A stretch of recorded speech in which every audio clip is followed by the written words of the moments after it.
This woman is 5'7", 36 years old, for crying out loud. She might not be on the court when Caitlin's out there. It doesn't matter. God, Stephanie White and this slow ball shit. It drives me. It's not fun to watch at all. Chloe Bibby, 6'2". The WNBA is shattering records. Over 2.43 million fans already this season with more than a month left. But while the league is soaring, Indiana Fever fans are asking one burning question. Why sign a 36-year-old, 5 feet 7 inches guard right now? With Caitlin Clark's return looming, fans expected a guard who could stretch the floor and match the league's pace. Instead, frustration is boiling over. So is this a smart veteran move that no one sees coming? Or the latest example of a front office losing touch with reality? Let's break down what fans are calling a disaster in the making. Before we move on, I'd like to ask you a small favor. If you appreciate this content, please take a second to like this video and subscribe to the channel. Over 98% of you watch the videos without subscribing. It costs you nothing, but it makes a huge difference to us. So did you click the subscribe button? Great, thank you so much. Now back to the video. You won't believe this, the WNBA is heading toward an all-time record with over 3 million fans expected to attend games this season. That number hasn't even been possible in the modern era of the league, and it smashes a mark that stood untouched for nearly 20 years.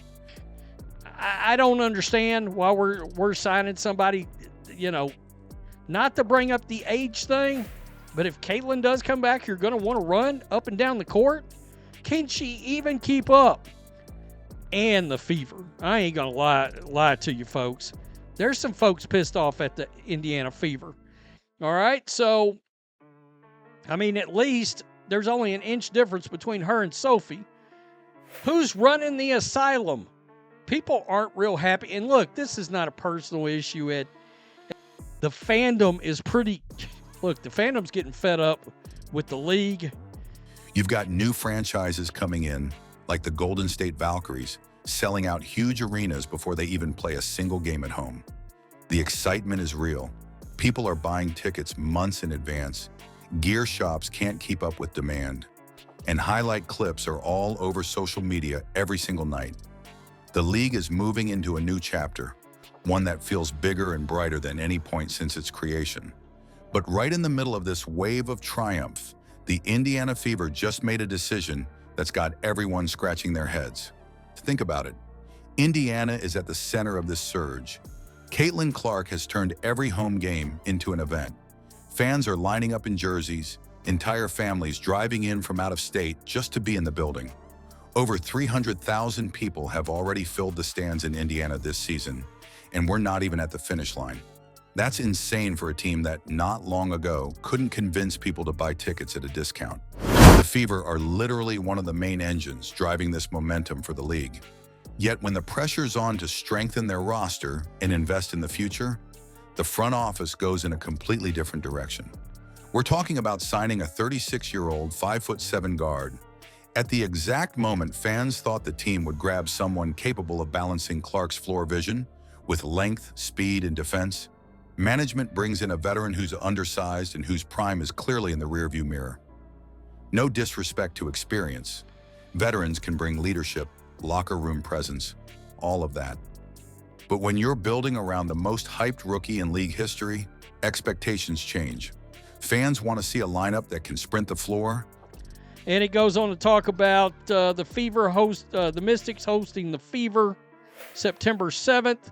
The Aces host 3 games, and the reason they're pissed off, number one, you got nonsensical moves like this. Did not play in 2024 at all. 5 points a game with the LA Sparks in 6 games this season. Who knows who's going to play with Chicago? The Fever just lost Sophie Cunningham.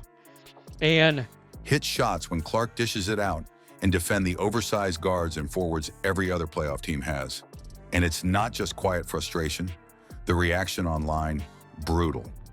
Some fans straight up posted, "What the hell are you guys doing?" That's the kind of honesty you can't spin. Social feeds filled up with people laughing at the move, calling the front office clueless and saying the franchise looks like it has no idea how to handle what it's been given. That's the worst look possible. Instead of being trusted with the keys to the future, they now look like they're lost at the wheel. Imagine the scene inside Gainbridge Fieldhouse right now. You've got thousands of people wearing Clark's number, little kids holding up signs, and entire sections buzzing like it's an NBA playoff game. Fans are waiting to see Sophie Cunningham back on the floor, ready to add shooting and energy on the wing. Yet the announcement comes down that management has locked in on an aging backup guard. It's like throwing cold water on the fire that was catching blaze in the crowd. You can literally feel the paradox. The Fever are helping power the league's biggest attendance wave, but the roster they're putting together feels like it could stall out that same momentum. And here's the crazy part. At T-Mobile Arena, which seats 18,000, 1 against the Lynx and 2 against Chicago. Good luck with that. The problem is Sophie is 6'1". She's also 29 years old. At what's her name? Shea Petty. That's not a personal issue with her. It's not. It's a, what are you doing? This is not a fit, considering what we just lost, if Caitlin Clark's coming back. Sports fans have seen this before. Look at the NBA in the last couple decades.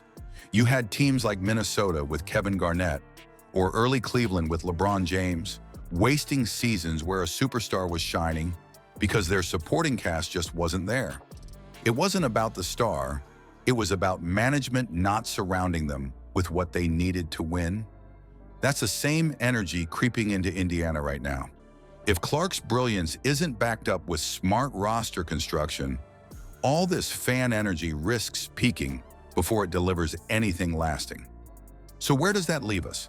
The WNBA as a whole is breaking barriers with this attendance record, and excitement is higher than it's ever been. But Indiana, they're riding the wave while making choices that could erode fan trust at the exact wrong time.